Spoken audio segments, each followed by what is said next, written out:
పదములు చాలని ప్రేమైది, స్వరములు చాలని వర్ణనిది.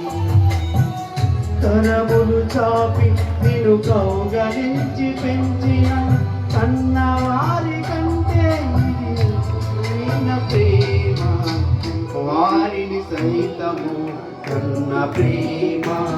ప్రేమ ఇది యేసు ప్రేమ, ప్రేమ ఇది తండ్రి ప్రేమ, ప్రేమ ఇది ప్రాణమిచ్చిన ప్రేమ, కలువరి ప్రేమ.